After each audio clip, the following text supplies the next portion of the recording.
Hello mga kahabi, welcome back sa aking aviary. Kamusta kayo? So, kamusta mga kahabi? Maligayang Pasko sa inyo lahat, no? Advance Merry Christmas. I hope you all guys are all doing well, no, mga kahabi. Kamusta? Hindi ako nagbablog ito mga nakaraan kasi syempre bukod sa busy, parang halos sa lahat ng business ganun kapag dating ng December or Christmas season parang sobrang busy. So, isang reason, busy tayo sa business, sa family, yung anak ko may mga Christmas events, yung asawa ko Christmas events, ganyan. Saka ano na rin, wala akong ma-content na feeling ko ay substantial kasi parang wala namang substantial na event na nangyari rito sa aviary, no? So, medyo malamig mga kahabi nga pala, no? Kung nararamdaman nyo, medyo malamig yung klima. So, medyo nung mga nakaraan, meron tayong mga young golden finches na namatay. So, wala namang ibang sign, no? Kasi healthy naman sila. Ang ginagawa ko kasi mga kahabi, kapag merong patay na ibon, tinatry kong i-determine kung ano kaya naging cause ng death, no? Lalo kapag sudden. So, ginawa ko mga kahabi, tinatry kong hawakan. Mataba naman yung mga ibon, mga kahabi. So, sure ako na hindi siya sakit eh. Malinis yung vent, hindi nagtatae, yung ilong hindi basa, no? So, ang hinala ko, nilamig, ganun, hindi kinaya ng katawan. Kasi pag gabi malamig talaga eh. Especially dito, open aviary tayo. So, ano na rin mga kabi expected ko na rin yun in a way. Kasi, yun nga, bago ako nag-alaga ng mga ibon, ini-research ko muna, inaaral ko kung paano yung pag-care sa kanila. Hindi ako basta-basta alaga lang ng ibon basta-basta, no? So, yun nga, nasabi doon na medyo, weak sila sa lamig.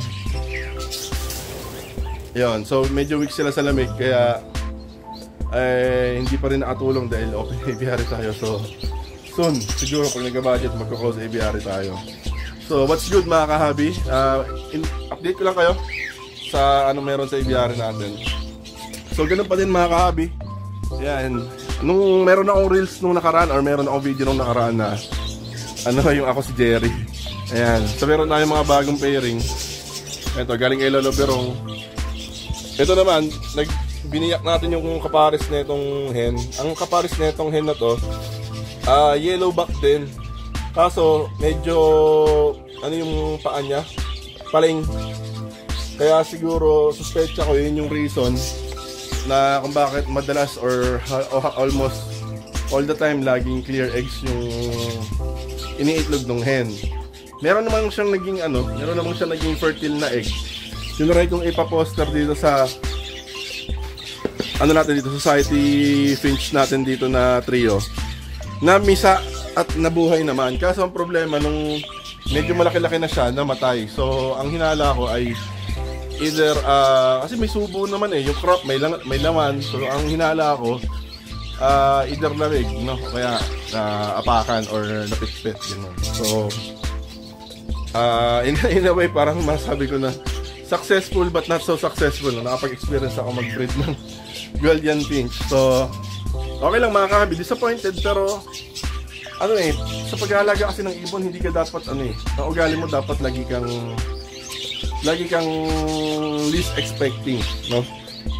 Hindi kapag masyado ka nag-expect, para bang ginagarantiya mo na sa sarili mo na pag nag-breed ka ng ibon, laging successful, no? So, dapat hindi. Para hindi ganun kataas hindi ganun kasakit kapag pag medyo nag-fail ng yung plano mo, pag hindi nasunod yung plano mo. Yan, so ito, ititira ko yung hen kasi yung hen okay eh. Tapos ibinigay ko rito yung yung cock na blue back, lilac breast na cock natin. So sana to mag-produce sila ng maganda, sana magkasundo kasi kakakasa ko lang nito nung isang araw. Ang kapares niyang hen na yan dati ito. Ayun yung yellow back. Dito, society, ayan, yung society natin na meron nadagdagan to kasi meron tayong painakay na dalawang society. Nilagay ko na sila rito. Ayan. So, nakapag-breed naman, nakapag-produce naman tayo ng mga bagong inakay dito or mga bagong ibon dito sa aviary. Yun nga lang, hindi sila yung hindi sila yung desired ko na ma-breed. Kasi ang gusto ko talaga i-breed dito itong itong mga gold yan sa itong owl finch natin. So itong owl finch nga pala, meron na itong egg ulit. Ayan, sa loob. Check ko na lang kung ano itong egg nito, kung mag-fertile. pag nag-fertile, sana mag-fertile lahat. Para mas mataas yung chance na magkaroon tayo ng mas maraming owl finch na ibon dito sa aviary. Tapos saka ako ipapaposter pag dumami na yung itlog. Yan, so dito sana magkasundo yung dalawa. Dominant yung kulay ng yellow tsaka green. So, ina-expect ko na pag ito, kung sakaling mag-breed sila, dominant yung yellow, mas marami yung yellow na lalabas, or if not, puro yellow. Dito meron tayo yung old pair natin, galing kay paring Roy. Ito yung egg bind, pero okay na siya. Okay naman. Antayin ko na lang to na antayin ko na lang to na mag-lay ng egg.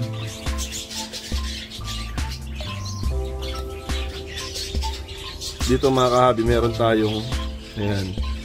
Ito yung hen. Ayan, green ulit.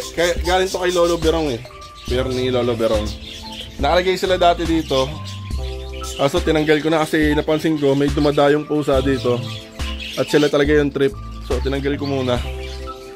Tinanggal ko na sila dito sa cage na to. So niligyan ko na lang to ng 15, 8x8x15 na cage, na nest box. Tapos ilalagay ko rito yung natin, yung English badge na yun, yung green. Ayan. Pag medyo nag-matured pa na konti, mga next year, abang lang yan, kumbaga mga kahabi, abang lang. Para next year, ikakasa na lang natin. Dito, meron tayong pair ng yellow. Molting tong mga to mga kahabi So, I'm expecting na after ng molting nito, magbe-breed na to. Yan. Kasi gano'n naman kadalasan nangyayari. After ng molting, nagbe-breed. Yan. So, patapos na yung molt nila. Dito, hindi ko pa nag-check ito Pero, ang pair nito, blue. Yung nagulpi ng yung nagulpi ng ibong labas. So, ayan. Okay naman kasi kahit paano mga kahabi, may sign na improvement. Kumbaga may sign na hindi lang sila stale or hindi sila stagnant na walang nangyayari, hindi nag-iitlog, hindi nag-nesting. So meron naman silang ginagawa mga kahabi. Meron namang signs na pinapakita na may progress kumbaga. Ayan yung blue. Na-recover na siya galing sa pambubugbog ng ibong gala. Ayan, okay siya, malinis na siya uli. Ganda na pagka-blue na ito. Blue na blue talaga. Tapos purple breast. Ayan, ang ganda. Ang tingkad na kulay. Yun nga lang, siya, salmon head. Ayan, tapos ito yung partner niya. Yellow back, orange head na purple breast na hen. Ganda na ito. Ganda na mga yellow. Totoo lang. Saka yung green, ganda rin ang kulay. Dami natin green dito mga kabi.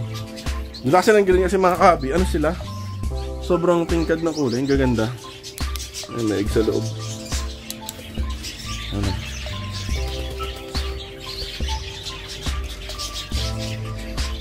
Tapos sa akin ito yung pinakamagandang kak na nandito Yung orange head, red head na purple breast. Kasi ito, red head pero white breast. Tapos maganda yung isa, matingkad. Ito red head naman tong hen. Red head. Yung kak, orange head. Ay, mga society finches natin dito. Ito, sure ako dito sa dalawa na to. Parehong kak to. Ito, kak and hen. Ito, parehong hen. So, hindi ko na bubulabugin kasi komportable na sila. So, yun nga mga kahabi, medyo sa lahat ng mga pairing ko ng society finch, yun doon ako pinaka Hindi ko masyado na-check yung nandun sa taas na yung taas. Natatamod ako. So, bala ko soon kapag naisingit ng ng oras, ibababa ko ito. Yan, ilalagay ko sila dito somewhere para madaling i-check. Kasi maganda yung yung mga lagi mong chine-check o yung constant mo na chine-check, sila yung dapat very accessible. Napakadaling kaya madaling i-access kumbaga. Yan, to, walang nakakasa dito ngayon. Lang siya, abang. Ayan. So, ayan, wala. So mga kahabi, itong na to, itong nest box na to, sa itong cage na to, 2016 pa sa akin na to, nasa akin itong mga to Ayan, luma na sila pero mga kahabi, wala pa rin silang bulok. Wala silang Wala silang sira. Ayan. I-repaint lang to, okay na to. So, invest kayo mga kahabi sa ano, sa magagandang gamit. Kahit mapaseryoso man kayo na nag-aalaga ng ibon o casual lang. Kasi kapag sineryoso nyo, pag bigla nyo naisipang magseryoso ng pag-aalaga ng ibon, at least maganda na yung gamit ninyo. Saka laging high demand yung pagbenta ng ano. Laging high demand yung ano, yung mga second hand na cages. Ang dami ko nakikita lagi mga nag-uunahan sa pagbili pag may nagpo-post sa group. So mga kahabi, dalawa yung kakatil natin pala dati. Parehong inakay natin nandito. So namatay na yung isa. Nagkasakit, nag-going light. So hindi ko na naagapan. Tapos ang ano nga pala mga kahabi, itong mga parakit na to, mukha lang silang sweet, mukha lang silang inosente ganyan, mabait. Pero may pagka-nasty yung nila ugali. Kahit dati na nung nag-aalaga pa ako ng mga Hagoromo, napansin ko sa kanila mga kahabi, kapag meron silang napansin nila na merong ibon na may sakit, kukulitin nila, parang tutukain, ganyan, hanggang sa mabubugbog na nila. Makita mo, tanggal na yung mga balahibo, dugo-dugo na yung ulo, ganyan. So, kaya may ugali yung mga ibon mga kahabi, tsaka itong parakit. May ugali sila na kapag may sakit sila, tapos nasa colony sila or marami silang kasamang ibon, nila yung sarili nila, pinapalobo para magmukha silang malaki. Parang binabluff nila yung mga kasama nila sa cage na okay sila kahit hindi naman. Kasi pag nalaman ng mga kasama nila sa cage na hindi sila okay, bubulihin sila. So ito, natira yung cock. Ito yung sa harap. Yan, gray. Tapos kumuha ako ng ng ipapare sa kanya na hen. Yan.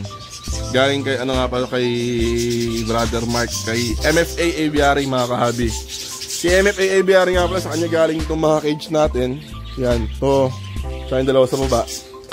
So napaka swabing ka din lagi. Talagang very siya mga kahabi.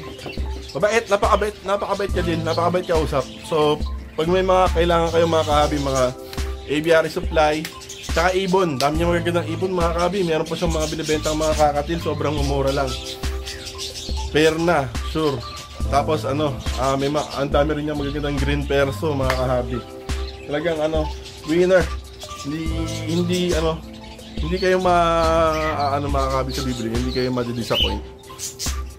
Yeah. So itong mga kahabi, galing din kay kay MFA, kay Mark. Meron ditong meron ditong dalawang pair ng opaline, green opaline, split tail palo pareho. So hindi pa kasi ako nagkaroon ng tail palo. Sana maglabas sila ng tail palo na yung green opaline tail. Ganda rin ang itsura ng green opaline tail. So sana sila ng ganun. Nag-breed sila ng ganun mga kahabi. Ayan. Tapos ito sa baba, ito yung nabili ko dun sa Changi Wait lang, pakita ko sa inyo. Green opa. So wala kasi akong partner Ayan, sila lang pinagpares ko. Anong plano ko rito mga kahabi sa mga albs? Wala lang, sabi ko nga kagaya na dati. Pangarap ko silang ibon dati, dream bird, no? So gusto ko lang magkaroon ng ibon na, na-experience ko lang ba? Gusto ko ma-experience na magkaroon ng opaline.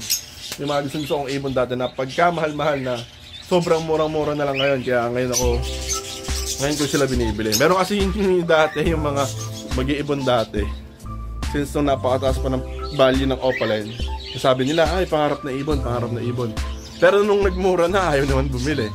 No? So, contradicting. Ako kasi, kahit wala na silang value, kahit wala nang bumibili, ang dami nagbebenta, walang bumibili. Gusto ko pa rin sila kasi na-appreciate ko yung ganda nila.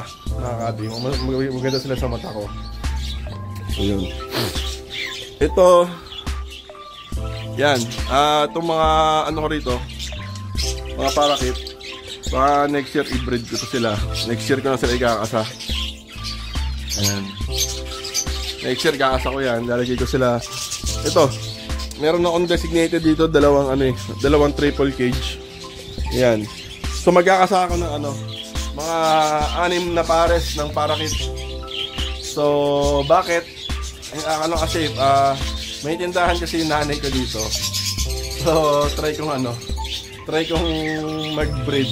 Siyempre, una sa lahat, nagiging content ko sila. No? Tapos, nag-enjoy akong alagaan sila.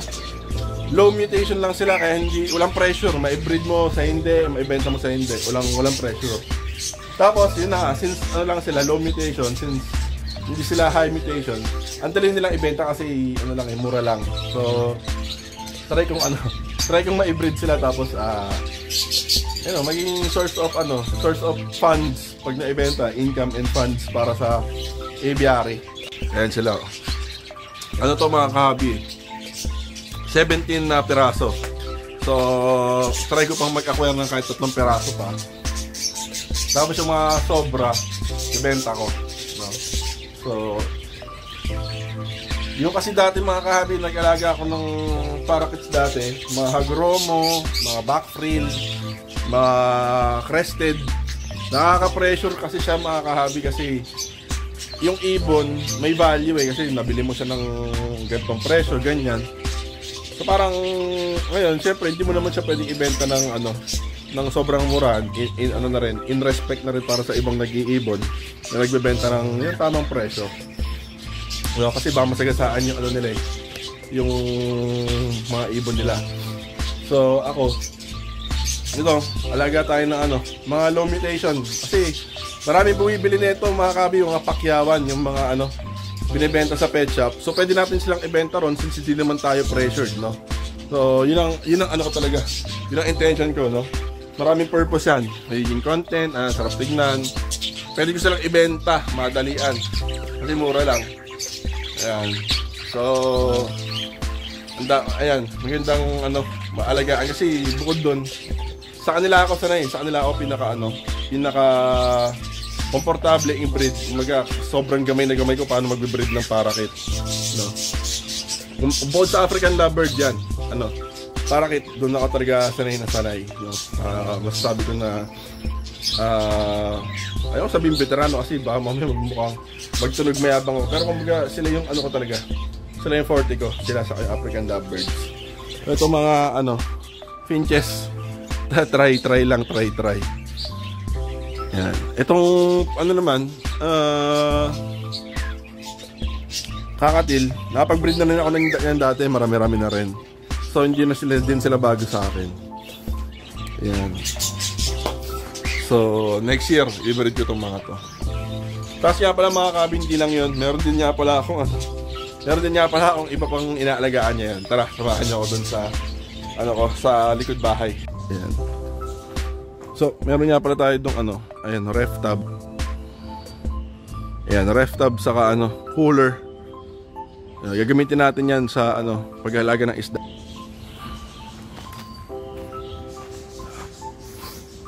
Ayan, pumunta tayo ngayon sa likod bahay namin mga kahabi. Ayan. Dito ako nakatira sa likod.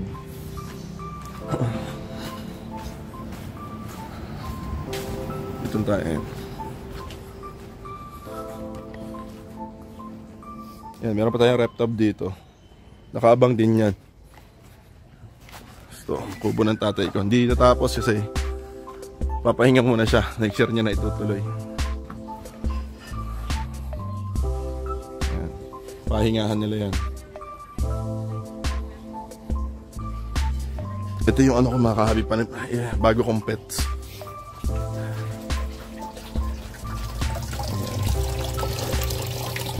Yan tao, rito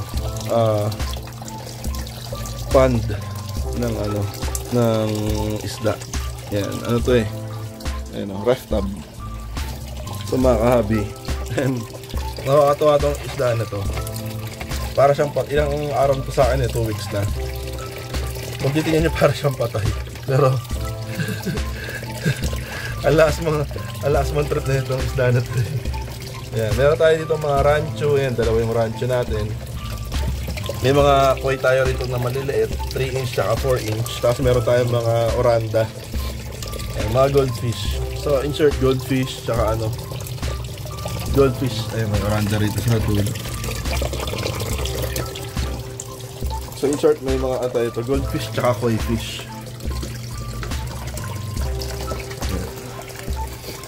So bala ko, yan, dagdagan ko pa ito ng ano, dagdagan ko pa ng konti pang ano, koi fish.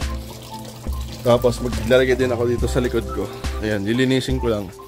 Itong likod ito lalagyan ko rin ng dalawang tab. Yung nakita nyo na, andun. Saka yun nandun sa ibunan na isa.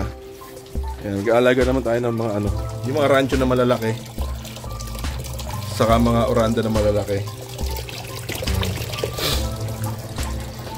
Dati ako nagbe-breed ng ano eh. Dati ako nag-aalaga ng gapi.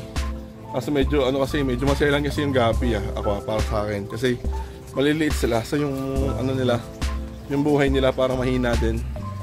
Hindi sila ganoon ka durable kagaya ng mga koi. No. So, yan, ito lang i-setup natin. Meron lang tayo ditong filter, isang filter. Ayan. Yun lang, filter lang.